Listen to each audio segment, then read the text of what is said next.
Selamat jumpa sahabat praktisi laboratorium dengan saya Yulia Kantasubrata. Pertama-tama saya mohon maaf atas keterlambatan mengunggah video kali ini.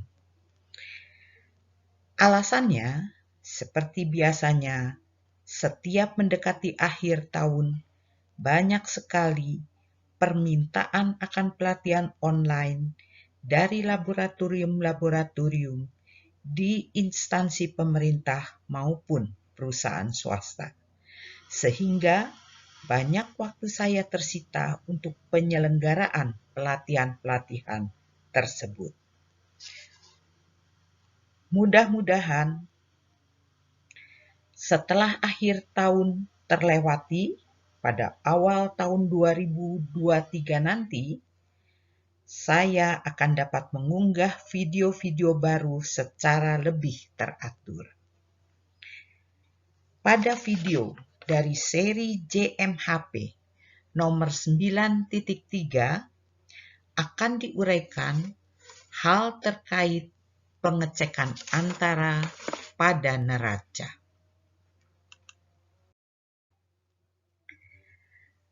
Menurut ISO IEC 17025, peralatan ukur yang digunakan dalam pengujian yang berpengaruh pada keabsahan hasil uji harus dikalibrasi sebelum digunakan. Suatu pengujian umumnya selalu dimulai dengan tahap penimbangan. Entah itu menimbang sampel ataupun standar, dan untuk menimbang digunakan neraca.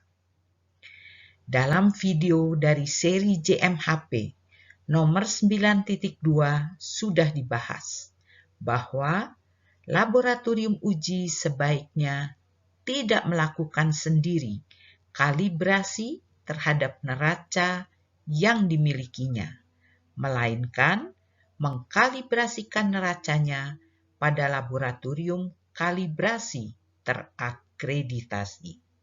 Mengapa? Karena untuk dapat melakukan kalibrasi neraca diperlukan keahlian dan keterampilan yang umumnya tidak dipunyai oleh personil laboratorium uji. Pertanyaan berikutnya yang sering dikemukakan oleh personil laboratorium uji adalah, bagaimana seandainya laboratorium uji memang mempunyai personil yang kompeten untuk melakukan kalibrasi neraca? Bolehkah laboratorium uji mengkalibrasi sendiri neracanya? Personil yang kompeten secara teknis yang didukung oleh rekaman pelatihan sebagai personil kalibrasi hanya salah satu dari beberapa elemen lain. Selain personil yang kompeten untuk dapat mengkalibrasi sendiri neracanya, laboratorium uji harus juga 1. Mempunyai lingkungan yang sesuai untuk melakukan kalibrasi. 2. Memelihara prosedur terdokumentasi untuk melakukan kalibrasi tersebut. Ketiga, mempunyai standar massa yang tertelusur dengan ketidakpastian yang sesuai. Laboratorium uji dalam hal ini harus mampu menunjukkan ketertelusuran standar massa yang dimilikinya ke sistem pengukuran SI. 4. Laboratorium uji harus juga mempunyai prosedur untuk menghitung, mengestimasi ketidakpastian pengukuran dan mengimplementasikannya. 5. Selain itu, laboratorium uji harus memperhitungkan ketidakpastian dalam menyatakan kesesuaian dengan spesifikasi. Dan last but not least, laboratorium uji harus melaporkan pada badan akreditasi sebelum asesmen terhadap laboratorium uji dilakukan.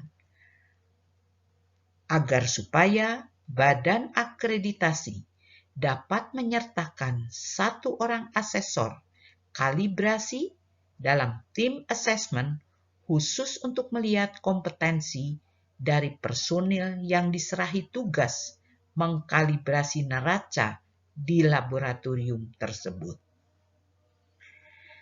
Nah, dengan cara apapun yang ditempuh laboratorium uji, apakah mengkalibrasikan neracanya pada laboratorium kalibrasi terakreditasi atau menempuh cara kedua seperti tadi, melakukan sendiri kalibrasinya di laboratorium uji, asalkan memenuhi persyaratan-persyaratan yang tadi telah diuraikan, maka setelah kalibrasi dilakukan, selanjutnya yang menjadi tugas laboratorium uji adalah melakukan pemeriksaan antara dan juga pemeliharaan terhadap neraca yang sudah terkalibrasi. Pemeriksaan antara dimaksudkan untuk memelihara ketertelusuran peralatan ke standar nasional atau internasional. Bagaimana melakukannya tahap demi tahap? Pertama-tama, nolkan neraca dan rekam pembacaan sebagai set 1. Kemudian, letakkan massa yang telah dikalibrasi, dalam hal ini maksudnya anak massa, pada neraca dan rekam pembacaannya sebagai M1. Pindahkan massa dari neraca, jangan menolkan kembali neraca. Letakkan kembali massa yang telah dikalibrasi dengan berat sama tadi pada neraca dan rekam pembacaan sebagai M2. Pindahkan massa dari neraca dan rekam pembacaan sebagai set 2. Data M besar, set 1, M kecil 1, M kecil 2, dan set 2 dicatat pada formulir berikut ini. Jadi formulirnya adalah apa yang diberi latar belakang warna abu-abu. Di sini dicatat menurut sertifikat kalibrasi neraca M besarnya berapa. Kemudian pembacaan nol yang pertama kali itu dicatat sebagai set 1, pembacaan standar massa yang pertama dari M besar tadi dicatat sebagai M kecil 1. Pembacaan standar massa yang kedua M kecil 2 dicatat di sini dan dicatat pula pembacaan nol yang kedua, yaitu setelah anak massa tadi diangkat dari piringan neraca, bacalah titik nol yang kedua sebagai set 2. Dari situ dihitung C1 sebagai M besar dikurangi dalam kurung M kecil 1 dikurangi set 1. Dan C2 sebagai M besar 2 dikurangi dalam kurung M kecil 2 dikurangi set 2. Dari C1 dan C2 dapat dihitung koreksi untuk setiap penimbangan massa yang terpisah. Yang dimaksud di sini M besar ini dapat diubah-ubah. Ya. Jadi kita menggunakan anak massa dengan berat berlainan. Itu yang dinyatakan di sini penimbangan massa terpisah. Sesudah itu dapat dihitung koreksi sebagai C1 plus C2 dibagi 2. Jika ternyata nilai skala telah berubah lebih besar dari 3 sigma, di mana sigmanya adalah standar deviasi dari repeatabilitas yang dapat dilihat pada biasanya dalam sertifikat dinyatakan sebagai kemampuan baca kembali pada kalibrasi neraca yang terakhir. Jadi yang harus di-refer di sini adalah laporan kalibrasi neraca yang terakhir. Atau bisa juga standar deviasi dari repeatabilitas yang telah ditentukan sebelumnya. Jadi sekali lagi, apabila nilai skalanya telah berubah lebih besar dari 3 sigma, maka artinya neraca sudah perlu direkalibrasi atau mungkin diservis dan di-setel. Selain itu, dari nilai koreksi yang diperoleh, tadi rumusnya adalah C1 plus C2 dibagi 2, ini kadang disebut sebagai C user check correction. Kita dapat menghitung apa yang disebut delta koreksi. Delta koreksi sendiri adalah nilai koreksi tadi, C1 plus C2 dibagi 2, dikurangi koreksi pada laporan kalibrasi yang terakhir. Ini yang di sini dinyatakan sebagai C calibration report correction. Jadi koreksi pada laporan kalibrasi yang terakhir untuk pembebanan M tertentu dan dapat diganti-ganti M-nya. Nah, apa yang dapat dilihat dari delta C ini? Di sini ada satu rumus di mana delta C dalam harga mutlaknya, karena kita tidak mengetahui apakah yang ditetapkan, koreksi yang ditetapkan sekarang lebih kecil atau lebih besar dari yang sebelumnya. Oleh karena itu diambil harga mutlaknya. Dalam rumus dikatakan delta C lebih kecil atau sama dengan akar dari ketidakpastian kuadrat. Dari apa ini ketidakpastian ini? Ketidakpastian dari koreksi pada pembebanan M pada laporan kalibrasi yang terakhir. Ditambah dengan 1,6 SR yang juga dikuadratkan. Dan SR di sini adalah standar deviasi repeatabilitas yang dilaporkan pada laporan kalibrasi yang terakhir. Masih lagi ditambah dengan UM yang juga dikuadratkan, di mana UM adalah ketidakpastian dari masa terkalibrasi yang digunakan. Jadi sekali lagi, apabila delta C lebih kecil dari perhitungan yang ada pada rumus ini, maka berarti neraca tidak berubah secara signifikan. Jadi artinya masih baik-baik saja neraca tersebut. Nah, disarankan pemeriksaan ini dilakukan setiap bulan. Selain itu, yang perlu dilakukan oleh para personil laboratorium uji adalah pemeriksaan repeatabilitas. Pemeriksaan repeatabilitas dilakukan setiap 6 bulan sekali untuk menetapkan apakah luaran atau output neraca berubah pada pengukuran berulang kali.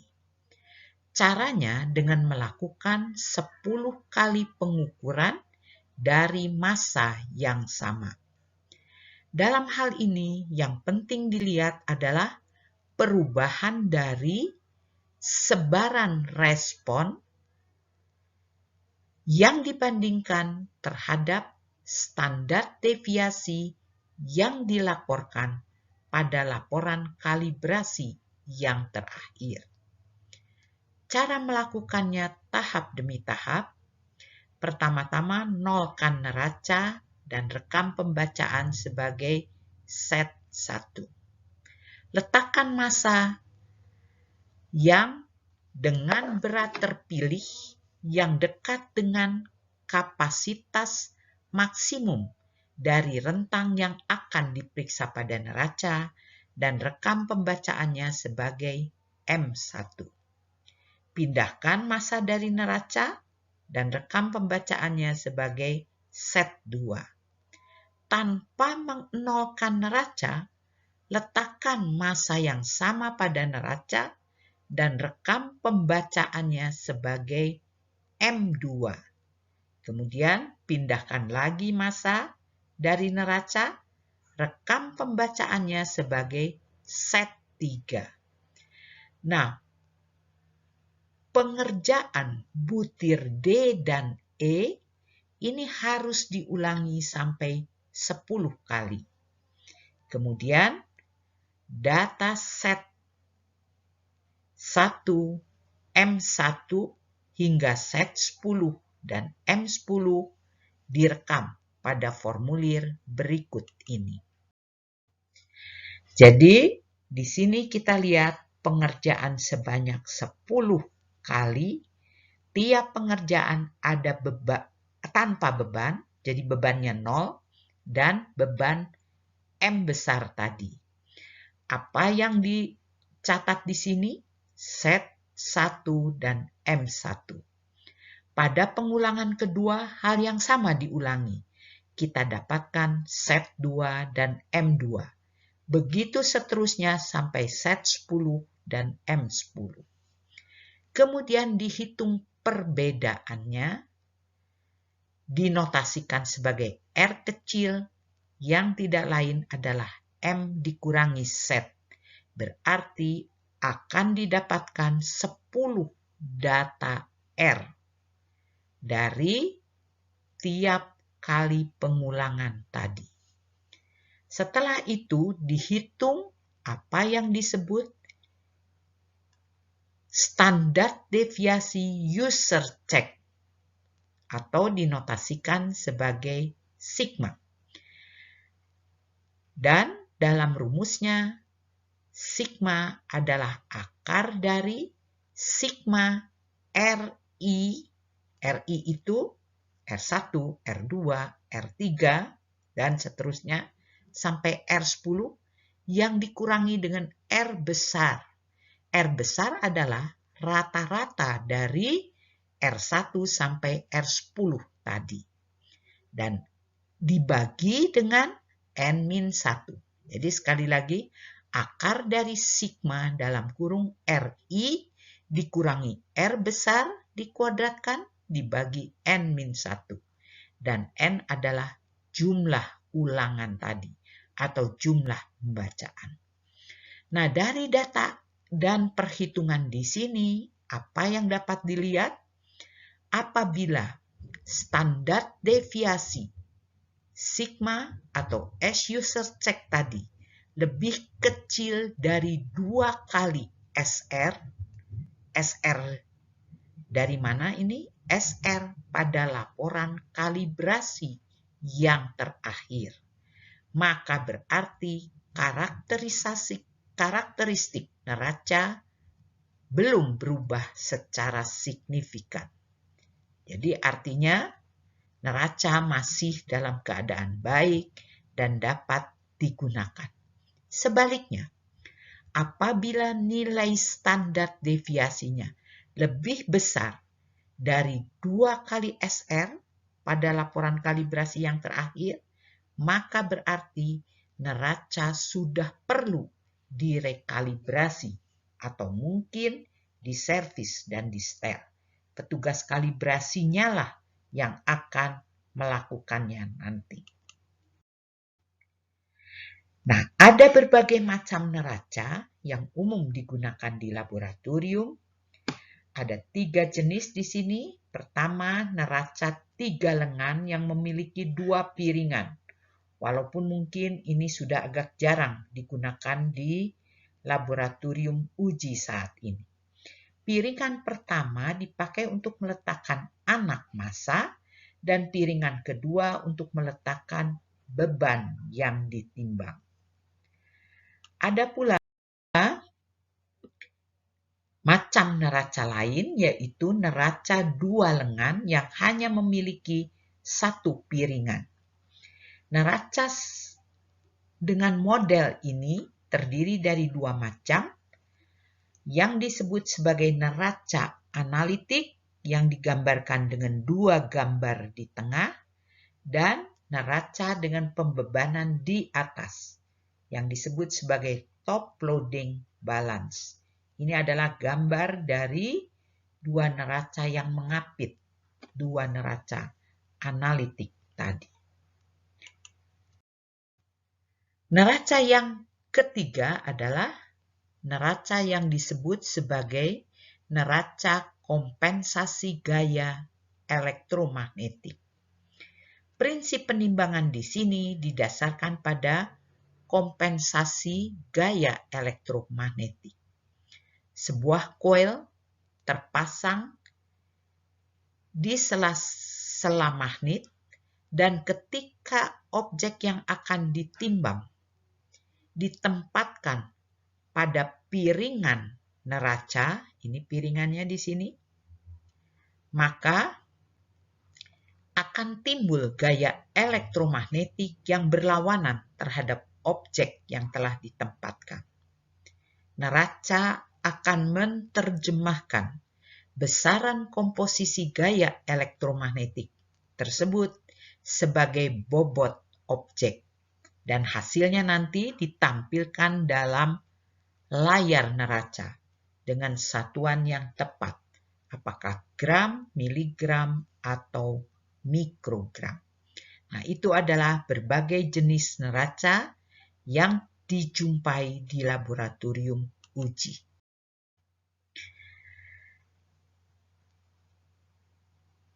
Yang terakhir adalah bagaimana laboratorium uji harus memelihara neracanya. Letakkan neraca di tempat yang sejuk, jauh dari sinar matahari langsung, untuk menghindari kerusakan yang cepat pada neraca. Neraca analitik seyogyanya juga ditempatkan pada meja yang kokoh. Umumnya digunakan meja batu di laboratorium. Jadi bukan dari meja kayu. Bahkan untuk neraca 5 digit, selain setelah ditempatkan di atas meja batu, ada pula alasnya yang tahan getaran. Biasanya ini dijual satu paket dengan neraca 5 digit tadi. Hal ini untuk menjaga kestabilan pada saat menimbang. Kemudian letak dari meja timbang atau meja neraca harus dipilih dekat dinding atau di pojok ruangan. Tidak boleh juga tersorot oleh AC secara langsung. Kita tahu apabila ada AC dengan swing, maka akan ada gerakan udara, dan itu tidak boleh mempengaruhi kerja dari neraca.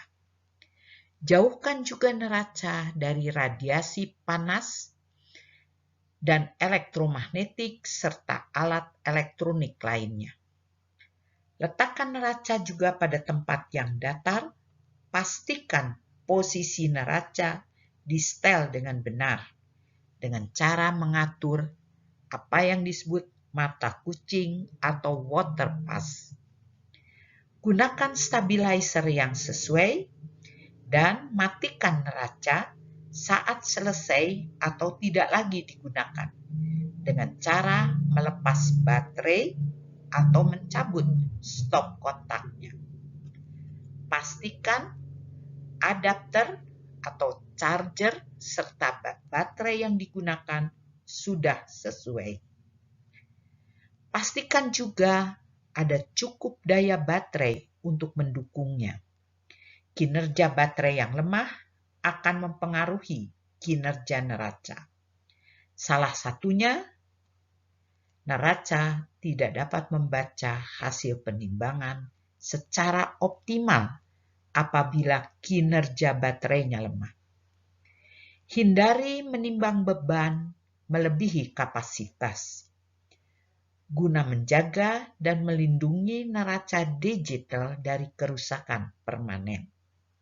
Bila perlu, beri tanda peringatan penggunaan maksimal untuk memastikan bahwa pengguna tidak salah waktu menimbangnya. Neraca digital memang didesain sesuai dengan fungsi dan batasan kapasitasnya masing-masing. Objek atau item yang melebihi batas maksimum dapat menyebabkan neraca gagal menampilkan bobot. Hindari meletakkan, menyimpan benda, beban, atau barang di atas piringan neraca apabila sedang tidak digunakan. Jadi maksudnya bukan dengan maksud untuk ditimbang. Siapkan selalu kuas pembersih di dekat meja timbang. Hal ini memudahkan agar analis selalu membersihkan neraca baik sebelum maupun sesudah pemakaian. Bersihkan timbangan secara berkala dari debu dan kotoran menggunakan kuas tadi. Selalu berhati-hati dalam menimbang bahan kimia, terutama untuk bahan kimia yang bersifat korosif ataupun cairan. Jika ada bahan jatuh pada piringan neraca, bersihkan segera dengan menggunakan kain atau kuas. Hindari menggunakan cairan pembersih dan tanyakan pada vendor yang bersangkutan untuk cara pembersihannya. Pada saat tidak digunakan, pintu neraca hendaknya ditutup.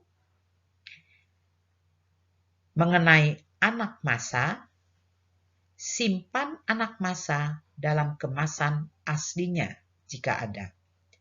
Umumnya, anak massa dikemas dalam kotak yang dirancang khusus untuk menjaga agar anak massa dalam kondisi yang baik.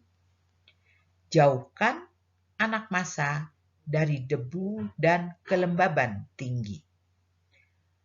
Untuk memegang anak massa ukuran besar, gunakan selalu sarung tangan bersih dan cuci sarung tangan penimbangan secara berkala. Jadi khusus sarung tangan untuk penimbangan harus dicuci secara berkala. Untuk anak massa ukuran kecil dapat digunakan pinset untuk memegangnya. Hal ini untuk mencegah menempelnya lemak atau residu pada anak massa. Rekalibrasi neraca dan anak massa secara berkala untuk memastikan bahwa alat masih dalam keadaan baik. Demikian yang dapat saya sampaikan mengenai pemeriksaan antara dan pemeliharaan neraca. Terima kasih atas perhatian semua sahabat praktisi laboratorium. Mudah-mudahan apa yang telah disampaikan dapat bermanfaat untuk menunjang pekerjaan praktisi laboratorium sehari-hari. Sampai jumpa di video yang akan datang.